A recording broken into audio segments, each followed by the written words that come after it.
subscribe to James the Sheriff Dixon, you motherfucker. This is the fun times with the Sheriff season 7 premiere. I got my cousin Brent on. It's been a minute since I have you on. Your first episode with me having 100,000 people say hello.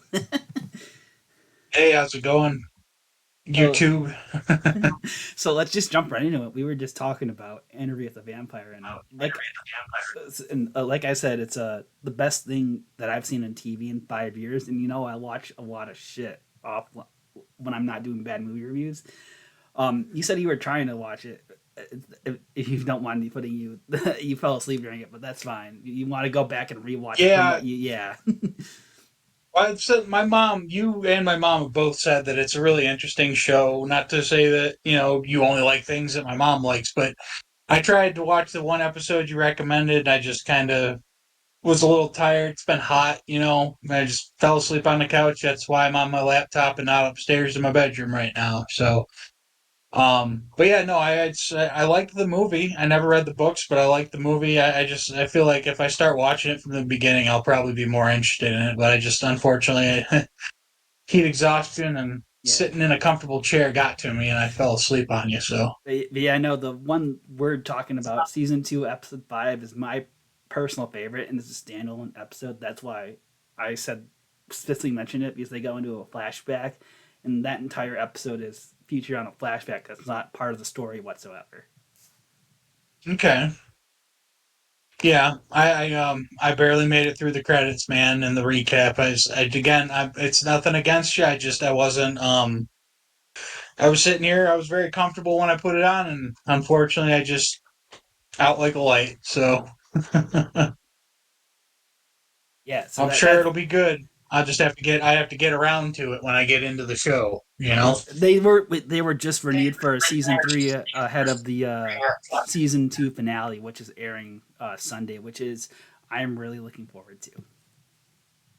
Right on. So what another show we were just talking about was Tires, that comedy show with Shane Gillis, who was making a comeback, by the way, because he was like canceled from SNL, and now he just like recently hosted an episode. He's one of mine and yours like favorite actors. That you want to talk about that show a little bit? Yeah, he's a pretty funny comedian. He kind of leans into a lot of humor based on the fact that his family has been touched by Down syndrome, and I guess a lot of people find that offensive or whatever. But As somebody it's with that, I don't. that's kind of the gist of what I've heard. I've got a couple of friends that are in the same situation, have that A cousin. as part of their family, or a couple of friends that actually do have a chromosomal issue, or that's part of their life. They're like, we find him hilarious, man. I don't know why everybody's so damn offended by him. The dude's a joke. He's funny. It's not like he's making jokes at our expense. It's like he's shining a light on, you know, it's funny because it's funny, and that people get so bent out of shape about something because they're uncomfortable about it. It's like, well, that's kind of what humor is, man. He's definitely got a brand of humor. That show is more just like it shows that he's got really quick and dry wit, and it's kind of how our family's sense of humor Yeah, is. That's why I find him entertaining. He especially cracks for me up. being a mechanic. Our entire family. Yeah. Especially me. I'm a currently out of work, but I'm a out of work machinist, and I've been a machinist or a mechanic, working mechanically basically my entire adult working life, working in some form or another, working on cars, with cars, writing books for cars. It's yeah, I like the shop element that they put in there, where I think he must have some experience, or whoever wrote and produced that show has experience working in the automotive field, because of the way that those guys interact with each other. Oh yeah. Spot on, and it And is just fucking funny because just from working around like you, Uncle Greg, Pat, yeah, yeah. I just understood the humor from just being around our family functions, and we would just go out to a car for like the last 3 hours of a family function and messing around like oh yeah, that. no, that's exactly how it is. And once you get, like, when you start at a shop, you got to kind of test the waters. You got to be a little tepid, but once you know, 9 out of 10 times when you start working with guys that have been there for a while, you've got that whole structure where there's the old guy, there's the owner's son, there's the they really built that dynamic pretty good because there's always people in most of the positions that they feature in that show, and that's the way the humor's built. Is like they're all just messing with each other constantly, and again, I saw that that show got renewed for a second season. I was a little surprised because a lot of that humor was a I little edgier teeth, kind yeah. of like the same shit that they say about former President Donald Trump about locker room humor or whatever. Andrew Schultz But is it was funny. yeah. Andrew Schultz. It surprised me when he showed up on screen because he's another one of those comedians. Andrew Schultz. Yeah. No, it's just he's not afraid to he's not afraid to deliver comedy based on like what he knows, and I'm guessing that that's something that he knows from his personal life, and he knows what's funny, and he makes content, and I guess it seems like a television show based on what he knows, and honestly, I feel like it did pretty well. I don't know for sure. Well, if it did Pretty well in much. the first season too, Netflix is known right off the bat to just cancel shows after Oh six. yeah, Yeah, yeah, and that's the thing though. It's like you get that Netflix thing where it says, "Oh, this is the number one show on Netflix," the week it comes out or whatever, and it's like, well, yeah, everybody's gonna watch your new shit, dude, because it's new, and everybody wants to see what it's. They don't want to keep rewatching Tiger King, they want to see something new. So, but speaking, yeah, it was. I thought it was good. I liked it. yeah, I did too. And speaking of comedies, I can just jump right in the next review. We were talking about before we recorded is Hasbin Hotel. I know you've heard of it, and from me, right? Um, it's pretty Yeah. much the way I would describe it as it's an animated musical, and it's animated in the style of like a classic '90s 2000s style. It's not for kids, so like if you were to put it on, don't watch it with your kids. um, Right. I since it's aired in January, I have the playlist and I just listen to it when on my way to work, or not at work, school. I should say now. Yeah, So it's called the Has Been Hotel. yeah. It's weird. It's like uncanny, like not like uncanny, but like they animated it in like a '90s, like early 2000s cartoon, but it's like very adult, very like yeah. It was on Amazon's number one TV show list for like 3 months after it aired in January. Okay. Sorry, I'm looking it up on my phone right now. Yeah, I've definitely seen clips of it. I just haven't watched the actual show. So, Yeah, and Brandon Rogers, I mentioned him to you before, but like half of his cast that he does on YouTube, I'm currently interviewing right now. As whenever this airs, I probably have that up, but yeah, and he's in that cast. okay. It's pretty Try to cool. get, but I try to get people to watch it, but it's like somewhat niche as they make the angels the villains, and it's an angel demon storyline, and yeah, Okay. Yeah, I'll see if I can get it and take a peek at it so the next time we talk we can talk about it. I definitely am a big fan of cartoons. I know and if it was just made, it's probably got some pretty decent humor in it. it's A24 too, so A24. I've only ever known to do good things. Okay. Yeah, we'll give her a look, So see what comes out of it. So yeah, I can just jump right onto my next thing. I want to talk about Star Wars real quick. Have you seen the new show yet? Nope, I don't Before, have before I have internet but no cable. what have you? Well, they know me and you both pirate stuff, so come on. Yeah. No, but I haven't seen it. I've heard things about it. I haven't heard bad things about it, but it's mixed. most of the shows that come out are they get shitty reviews from some people. Everybody, whenever you make something about Star Wars, people are gonna have something negative to say about it because it's It's not George Lucas and Mark Hamill anymore. The last, It's Disney the and latest episode, I'm not going to spoil much, but they legit showed the Sith character just snapping somebody's neck, like full on screen, which surprised me. right on. But Yeah, it's not a real Disney move.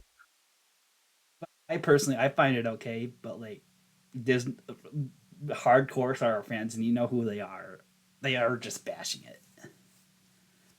Oh yeah, yeah, yeah. They had a lot of negative shit to say about the Mandalorian, which I love. They had a lot of negative shit to say about like Rogue One. People really hated that fucking movie. Dude, I was on the edge of my seat at the end of Rogue One when They were Darth all, Vader was marching down that yeah, hallway, and they were all dying at the end. Spoiler, and they tied it right yeah, into the beginning. They yeah. tied it right into the beginning of A New Hope, where I was on the edge of my seat Always seen with when the Luke showed up in the Mandalorian. Dude, I was like, as soon as I heard the X-wing sound, I'm like, oh shit, that's Luke. Or I remember being in the theater with my buddy when we were watching the Han Solo movie, and they mentioned the model of the T-14 Carillion class, and I was like, I looked over at him, and he was grinning too, and I'm like, that's pretty neat, you know. about the It's Millennium just like the Falcon. little Yeah. thing. Like I'm a Star Wars fan that appreciates those little tie-ins to the original three, the original trilogy, and just like the way that they've been putting all this stuff together, where it's like these are expansions on the universe. I'm like, how could anybody be upset with this? I mean, and I see videos like, dude, that scene in Obi-Wan where he fights Anakin and he's Oh, like, you talking you about didn't the kill with the Anakin, rocks, right? Obi-Wan. Yeah, with the rocks. Yeah. He's like, you didn't kill Anakin, Obi-Wan. That show I got a did. bunch Dude, of I was, shit too. That show got a bunch of shit too with the way they did Anakin, and I thought Hayden Christensen was fucking great. yeah. Even he was like he got an uprising because of that show. Dude, not only did that like send a shiver down my spine, I was in actual tears. I've been ever since that episode 3 fight that they had, where it's like, you're my brother, Anakin, I love you. I'm like, this is becoming one of the greatest stories ever told. And then with that Obi-Wan tie-in with the Rogue One thing, dude, I'm like, this is like they're not just making shit to make shit. They're building on the existing stuff. They're trying as hard as they can to bring in new fans and give They're something to the old fans like, oh, that's how it happened. Oh, it's really cool to see they're that on screen, you know? because I'm the only one that's seen it. I, They do that a lot with this. There's a lot of like prequel callbacks with the acolyte. okay. Yeah, I'm definitely an original series guy myself. Fuck the post trilogy, the Rey Skywalker bullshit. I mean, it's Star Wars. I watched it. I enjoyed it. I'm just that, like, if that was How how the so Emperor many came people back. hated it somehow. Yeah. But no, that's how a lot of people my age feel about the prequels. And I'm like, I don't understand how anyone could be upset seeing the Qui-Gon and Obi-Wan story and all that develop, and Anakin going from a little slave boy on Tatooine to becoming a Jedi, Sure, and Obi. like and be upset about it. Like Here's my next. it Oh, builds. here's my next question. After Obi Wan, who's your favorite actor for Obi Wan? Alec Guinness or Ewan McGuire? It's always been Ewan for me. Than my Obi Wan. I'm a big Ewan fan. The thing that turns me off about Alan is that he said he hated that role, and he hated that people knew him from that role, and he hated that that was the thing that stood out the most in his career. And I'm like, that's a really terrible stance to take on such a large fandom, and it's kind of heartbreaking. That'd be like hearing Patrick Stewart saying he hated playing Captain Picard. Or Like, Wolverine. He played Professor X. yeah, um, yeah, that guy is amazing. He's to this day the person that I would be most interested to sit down with and have a beer or run into at a bar or out shopping and having lunch or whatever would be Patrick Stewart. The dude's been making shit that I've been watching since the day I was born. He started making Star Trek: The Next Generation in 1987, which was the year I was born. And I'll be honest with you, I haven't ever seen him in something I didn't like him in. Other than I would, when Elizabeth Olsen killed totally. him in that one movie. I was a huge Scarlet Witch fan throughout the entire MCU. until that happened, and I've never gone from loving an actress. Yeah, her. I've never gone from loving an actress and a role to hating her so quickly in my entire life. Like She's my favorite still. immediately hated immediately hated the actress who played Dolores Umbridge in the Harry Potter films. The Trunchbull from fucking Matilda was someone that you just hate immediately on sight. But her thing with her brother and getting rescued from the, oh my god, I can't even think of the scepter, getting rescued and taking out of the power of Loki or whatever when they were Yeah, being brainwashed. That whole story and arc was like, oh man, that's pretty cool. They rescued her. They turned her from a bad person to a good person. Yeah, her brother died, so she's gonna have some baggage there. Then to have her, be a villain. fall in love with Vision, I'm like, that's kind of whatever, but whatever. And then to have her just fucking kill Patrick Stewart and fucking kill um uh Peggy John Carter. Krasinski playing Mr. Incredible and all them people, and just but anybody who fucks Patrick Stewart up immediately earns a spot at the top of my shit list. That's just how it goes. It's kind of funny. That's just still my phone screensaver for 3 years now. Yeah, like the guy that plays fucking Q. I still like if I ever met him in public, I'd be like, hey man, how come you were such a dick? How come you were such a dick to Did you Patrick Stewart? watch? That's not cool. Here's another one that I'm just gonna throw at you. Did you watch -1 because it's on Netflix yet?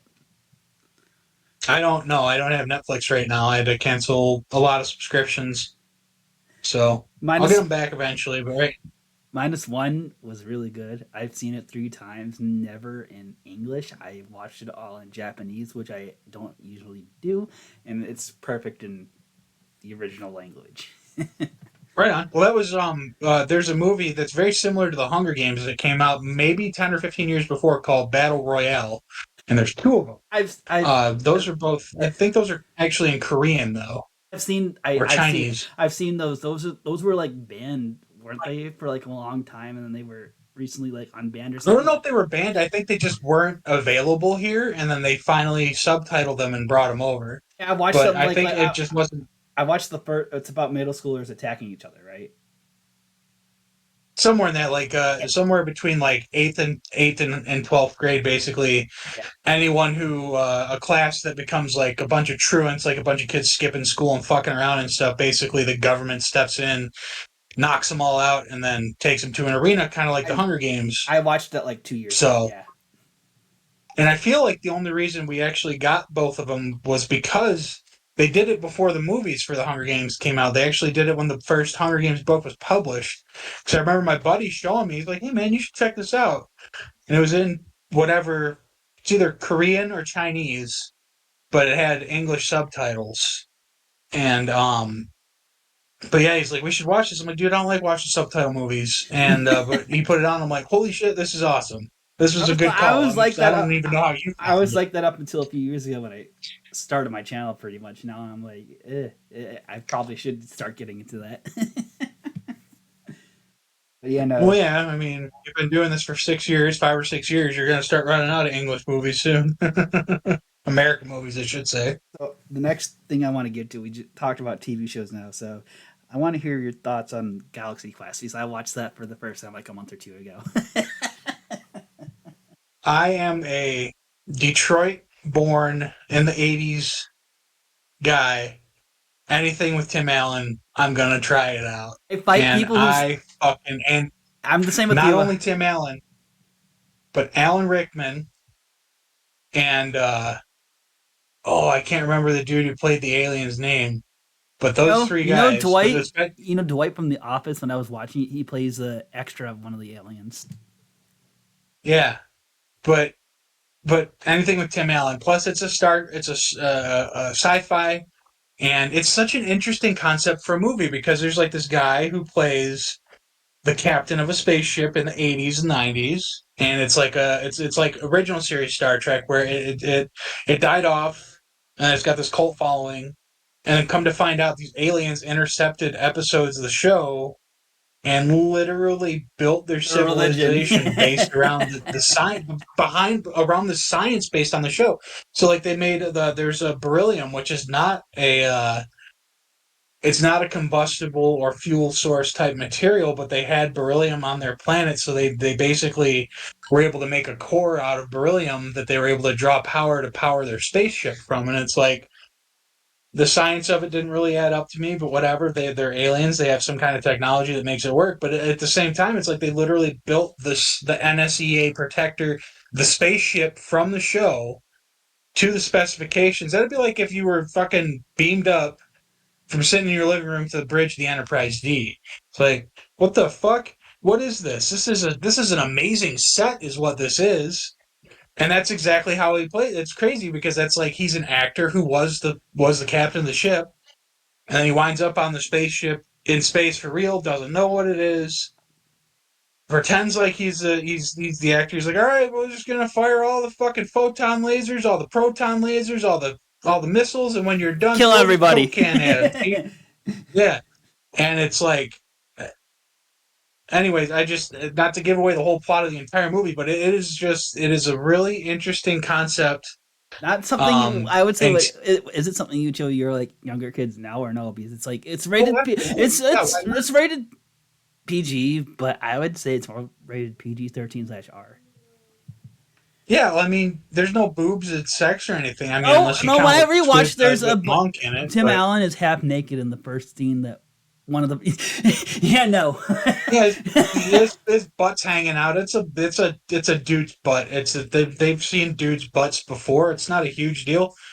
But I'm just saying, it's a really good movie. I enjoyed it thoroughly because it's just a big twist on a. I grew up watching The Next Alan Rickman Generation with before my Harry dad. Potter. I said Alan Rickman Yep, before Harry Potter. Yeah. yep. He's an interesting character in anything that he does. He was great in Die Hard. He was great in this. I mean, he's just.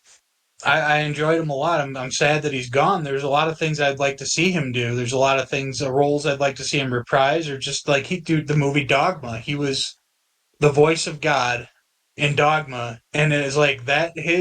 That's something I should watch. I haven't seen that. You've not seen Dogma? No. Have you seen any of the Jay and Silent Bob movies or Clerks? That's on the list to talk about after this. I did just watch Jay and Silent Bob for the first time after I watched Galaxy Quest. You absolutely should watch Dogma. It's got a lot. It has a lot to do with religion. It's got George Carlin in it, which is fucking hilarious if you think about George Carlin comedy religion movie. Yeah, It's really good. I'm adding that to my list real quick before we go on, which we can just jump right into that then. Um, uh, yeah, we can just jump right into But that. anyways, he I won't spoil the movie for you, but he plays the voice of God, and he has that baritone voice with that thick English accent, and it's like, wow, that really like it's almost like an English Morgan Freeman or an English James Earl Jones, where he just has that commanding, powerful, but not overly like I have more power than you, but I definitely have authority just by the sound of my voice. You can tell. He's got a really a very present voice. Even when he played that depressed robot on Hitchhikers, dude, that I fucking love that guy. That guy cracks me up.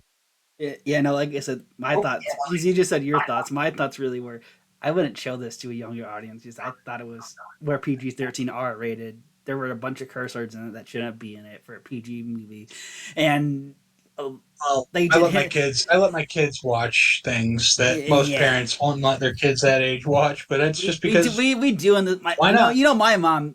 She showed me a zombie movie, George Romero, which got me into zombies when I was 8. Oh yeah. Tell me George Romero when I was 8. You don't do that. But yeah, no, Well, it's not. I mean, that was more because your uncle Greg was letting his kids watch like Dawn of the Dead, the original ones, and the original Evil Dead and stuff when they were that age, and it's like, yeah, why not? I mean, they didn't turn out crazy, you know. So, I'm still on the case. So yeah, I know. So that was Galaxy Quest. We can just jump right into Jalen Silent Bob. So I watched that for the first time, and I my favorite line from that movie is, "Do you want to get your ass eaten up by a fat guy in a trench coat?" And you know I wear a trench coat, and I'm a fat guy. Well, that movie right there was so they were in Clerks and Chasing Amy, and like so every Kevin Smith vehicle, or not every one, but most of them had Jane Silent Bob in it as a cameo or a small side part. So they're like, "Fuck it, we're gonna give them their own movie, see how it does," and it became a pretty influential, pretty cult following type of I haven't movie seen because Clerks it of either. Should all I the see that? what's that? I said I haven't seen Clerks either. Should I see that? You should watch all three Clerks movies. You should watch Chasing Amy. Um, It's my Judd list now. Apatow movies in general are a good avenue for you to explore. You can watch them and decide if they're bad movie Friday movies or not. Honestly, I like them all. They were that kind of humor cracks me up. I honestly, dude, I feel like you're gonna love Dogma. It's really good because of how That when we're specifically how done, religious our family is. I'm gonna watch that when we're done with this recording. Okay. Well, because of how religious our family is, it's really interesting to have a guy who's not religious make a movie about religion. The movie's name is Dogma, which is Catholic dogma is basically God's rules for man on earth. Um, and it is a lot about religion. It is basically all about religion, but it's very funny. I think you're gonna enjoy it. So back to Jay and Silent Bob. You were saying I just seen it. So It's a great movie. It really is. I laughed my ass off at it. I laugh my ass off every time I watch it. It really cracks me up. I do thoroughly enjoy that movie. see myself as Kevin Smith. Most definitely is going to be the next time the Motor City Comic Con comes around. I'm going to be that's me.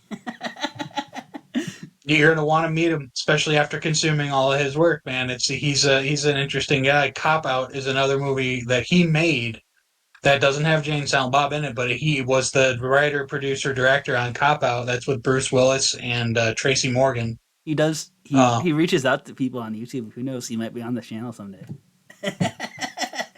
could be, man. I honestly wouldn't be surprised if he took 20, 30 minutes out to talk to you. I mean, he is a top of the B, bottom of A list celebrity, I would say. Honestly, and the only reason I don't say fully A list is because he's never really had a knock it out of the park box office release. But he's been making movies for so long, and movies that I personally think should put him on the A list, but they didn't perform Stoner. well. I would say he's in the stoner list of movies. He's what? In the stoner list of movies, if that makes sense. Absolutely, yeah, for sure, for sure. He definitely is. Like, he made Zack and Miri Makes a Porno too. That's I'm pretty sure that was him. But I'm just saying he's honestly probably the only director I could honestly say that I feel like I could relate to on a personal level, even though I'm not really a stoner. But like, it just seems like he has a real like. He seems like a director who is down to earth, who wouldn't mind talking to guys like you and me, just because we're his fans, and he doesn't mind actually interacting with us. So we can just jump right to the next one. Major Pain, which is another one you were saying was a big one for you. I also watched like a few weeks after I watched. These are a bunch of good ones, aren't they? That I'm just listing off here. That was a silly ass movie. That was a Wayans brother movie, but it was funny because it was during the like in the army now, like the 90s. I want to say it was a late Yep, 90s it was vehicle. the I'm pretty sure 93, yeah. 93, early 94, 90s. Okay, yeah. yeah. So it was just an interesting era of film. And it was a weird movie. It was funny and heartwarming, kind of, because it was a guy who came to a school that had an ROTC program that was failing and turned it around because he's a like super duper decorated war veteran in the Marines. But then he winds up having to teach a bunch of kids that basically don't give a shit, and winds up making the kids give a shit because he's like, "This is my job now. I'm going to do this right," because he does everything he does right, and it was Really interesting movie. It was making fun of what's that movie with God, they were doing the dance scene. They were making fun of that. You know what I'm talking about, right? Officer and a Gentleman? No, Yeah. no. That might have been. I don't know. No, that dance scene and all that shit with the with him and his girlfriend, the girlfriend, the girl interest or whatever, and yeah, that was before all the scary movies and epic movies and disaster So this movie, was this was where they this were was the just first one he did. literally. So this was the first one he did before all that.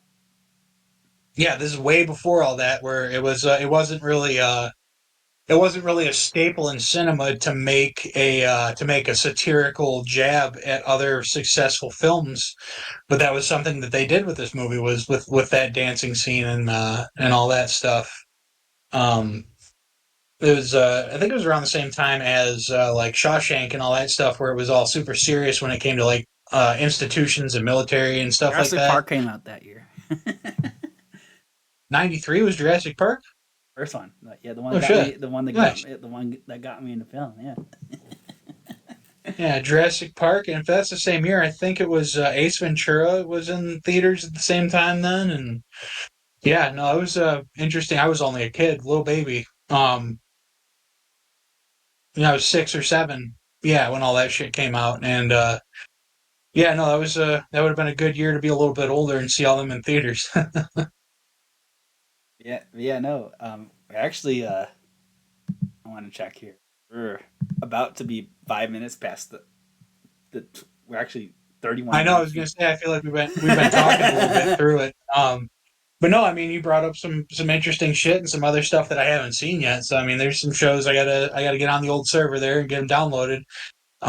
But yeah, no, they're those are some honestly those are some great movies. Glad I was able to suggest a few movies for you. Like honestly, dude, look up Judd Apatow as a producer director and just kind of go through his list of movies and see what you've seen and what you haven't. Also, pull up just Dogma, Clerks, and the Jay and Silent Bob stuff, and just kind of look around like related movies and stuff. And if you enjoy that kind of humor, you'll really find a lot of good stuff in there. Because there's a lot of stuff in related content that I feel like are going to be pretty good for you.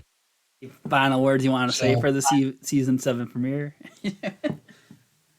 nope, just keep watching. Anyone new, like and subscribe. I'm usually in more than a tank top, but it's hot, and usually in a better lit room. But I'm tired and I don't want to walk upstairs, so This is keep my watching. channel. This And is what you get.